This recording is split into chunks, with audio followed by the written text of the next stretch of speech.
My name is Sebastian Ponsolis. I'm the CEO of MoneyFi. MoneyFi is basically a new network for digital asset remittance. The great difference with the other solution you can find out in the other market is basically that we base our solution on the ATMs, regular ones. So we solve the problem, basic problem for the consumers to get a cash out.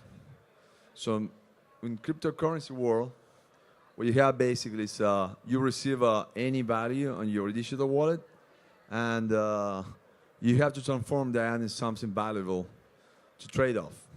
So you want to pay your bills, you need to pay your groceries and everything, and it's pretty complicated to do that in an actual environment. So we find a solution, and let me tell you about a little short story about how we came with this idea.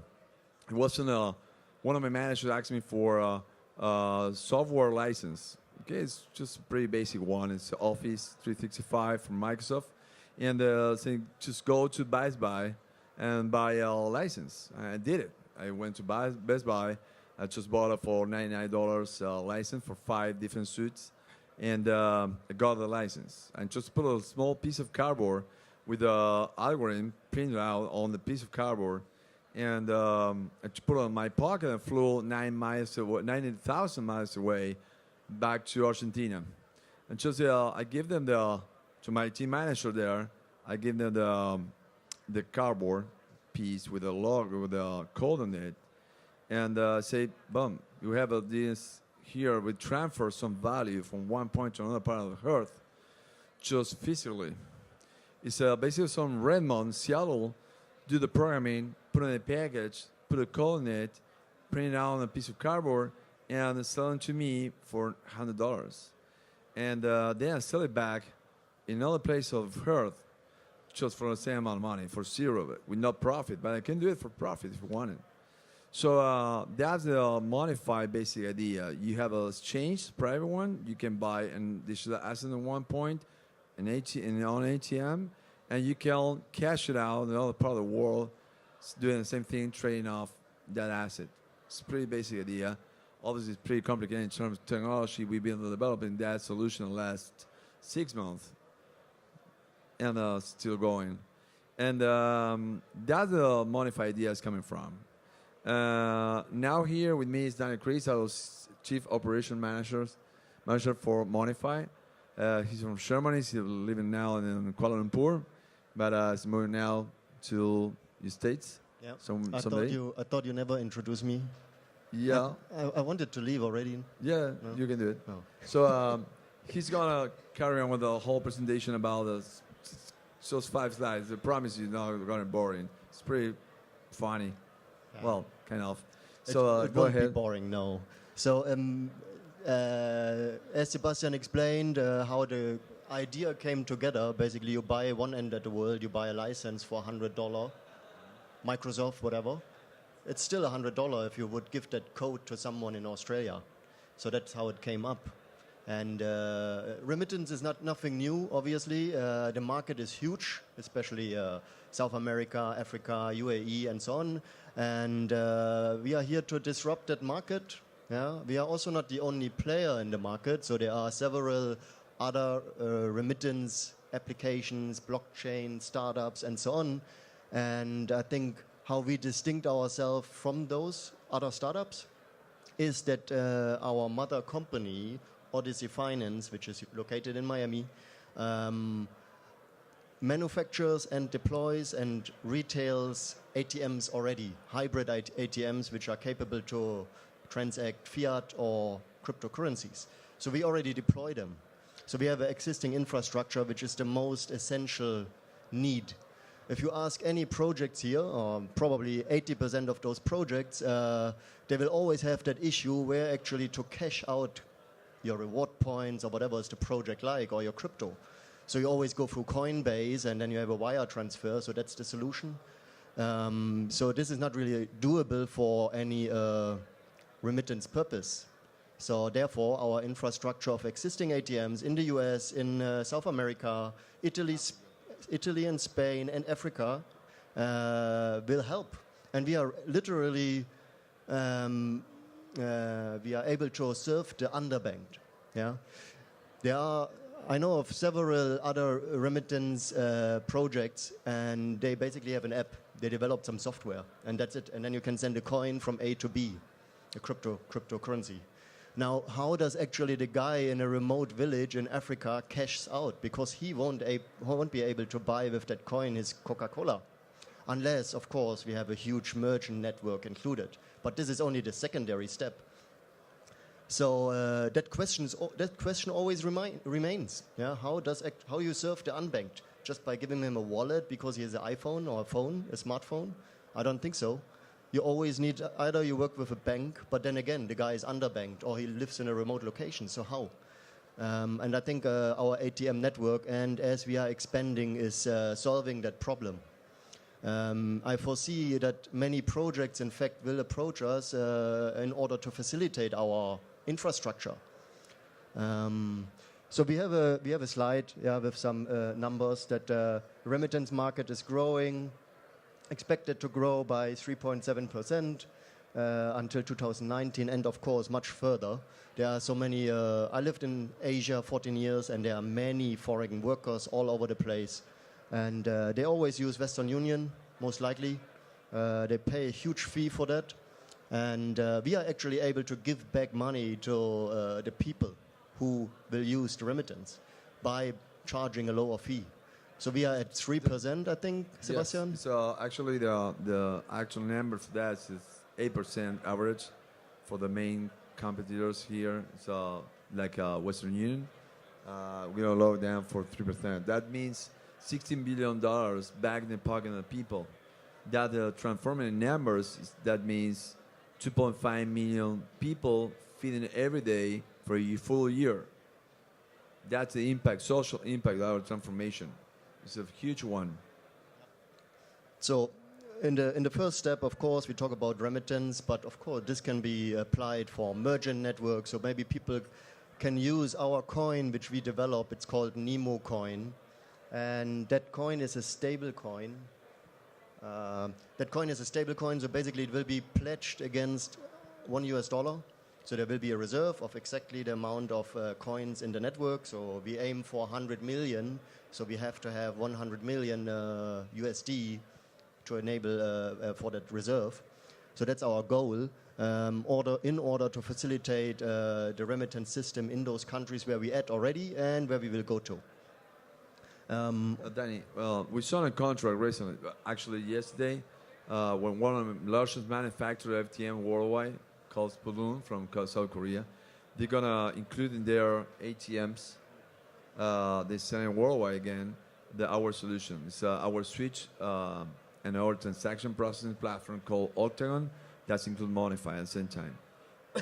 So immediately, MoneyFi is going to have a great capillarity worldwide using their network, and actually every ATM is being selling now from that manufacturer plant in South Korea worldwide is going to include a MoneyFi solution. So it's again, it's just not a huge network and solution for people, and also have a lot of capillarity. Just in South Korea, they have 20,000 ATMs. So each ATM in Korea has around 2,000 transactions a month.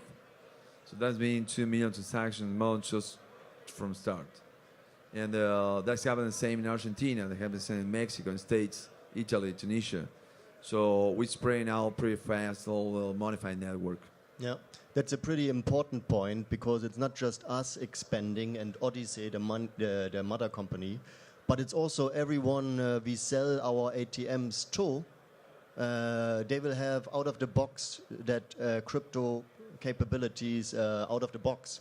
Mm-hmm. So they will help us as well to spread that network and to grow. First experience worldwide in terms of what happened with ATM with the fiat. You can do cryptocurrency transactions. So you have a hybrid device there. It's the first hybrid ATM in worldwide. Yeah. So that's actually that slide 4. It runs on Windows 10. Special development from our company. We work with the pooling the manufacturing plant again in South Korea. and we developed first worldwide ATM hybrid. Maybe we We're gonna take play a short video. Yeah.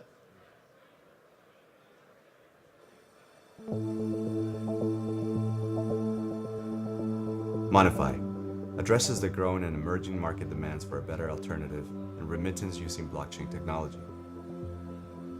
It's purpose-built to drastically reduce transaction fee cost, providing financial inclusion for underbanked and unbanked people with rapid deployment rate of its ATM network, with a new cross-border payment infrastructure to solve inefficiencies and provide a fast, more affordable and secure service. MoneyFi contributes to and generates part of this change in the world. In fact, with MoneyFi, we are creating a new world monetary order. According to the World Bank, in 2018, overall global remittance grew 10% to $689 billion, including $528 billion to developing countries. Overall global remittance is expected to grow 3.7% to $715 billion in 2019, including $549 billion to developing nations. As for migration, we are witnessing a growth in the number of refugees, undocumented migrants, and asylum seekers entering the European Union. The poor are the most affected sector in the dynamics of financial transactions, and they end up facing the higher cost, from 7% up to 14% in fees in some parts of the world. MoneyFi will be a fixed 3% fee in all transactions. Users will be able to remit money via the MoneyFi app that uses its native cryptocurrency token NEMO for settlement. The app is integrated into an existing infrastructure consisting of a global ATM processing network that will facilitate newly developed fiat crypto hybrid ATMs. MoneyFi is a venture subsidiary structured as a special purpose vehicle under the Odyssey Financial Group headquartered in Miami, USA. The Odyssey Group is a retail banking support organization founded in 2013 by Sebastian Poncelis and active in the US, Argentina, Brazil, Chile, Colombia, Mexico, Italy, and recently implementing operations in Africa. The company has recently established a combination of resources and factors to design a new, different, flexible, global, and above all, effective system to address the demands of the current digital asset transfer market, exerting a significant impact on the new global financial order, but most importantly, to help those who need it the most, to make a difference, and to change the world one day at a time. MoneyFi, the Internet of Money. Very good. I got some goosebumps. Anyone? No? So as you can see, we are here to also for the purpose, of course, to primarily actually the purpose is to help the people. Yeah, that was the main idea. And then of course, if there is a way to monetize on that, that's even better. So our potential investors will not just invest in any app or any software or whatsoever, or just another blockchain project, but it's a real impact investment, I would say. And with our existing infrastructure in place, this is really something distinct from any other similar project. Well, yes, actually, the main idea here is obviously everyone wants to make money, and we're here to do that. But at the end of the day, what is really counts, what is the real impact on the human beings. So I think that it's time to make some questions. We have a minute left, and but I assume that no one's gonna raise their hand, so I'm gonna do my question myself. Okay, Danny, what is actually Nemo coin? It's a stable coin. I hear that. So just please explain me what's the relation with security or something like that. So someone's asking about that. Well, Nemo coin is a stable coin. So a stable coin is basically a coin which you pledge or bake by either some real asset, for example, gold or US dollar. It changed the value of that, or some? No, that's it's supposed to be stable, and it's likely stable because people will acquire the coin for $1, will send it to you, and even a day later it will still be worth $1, and that's the main purpose. In fact, that's the only way to do proper payments on the blockchain or anywhere else. Is that a security? No, it's not a security because it's not really an investment mean. Yeah, so you buy the coin not for purpose of making money. You buy the coin to use the coin. By definition, stablecoin is not a security. Just for some people here, just have the wrong idea. Stablecoin has no returns. So the definition for security is you're expecting some returns on that investment. Okay, for that, by definition, stablecoin is not a security. Yeah. So it's a clear utility. You basically use the coin, utilize the coin in the network. So how the people can get a cash out from the transferring? So yeah, that's always the big question. We should ask that question the other projects. How do you actually cash out? Reward project or what other payment project? How do you cash out? You have to go to an exchange, even on an exchange, then what? At the end, you end up on Coinbase, pay another fee, wait another day before SEPA went through to your bank account. So we have the solution for that, our existing ATM network. That's where you cash out. And prepaid cards, yes. Well, thank you. We're running out of time. Thank you for your presence here. Appreciate that. Thank you. Like it.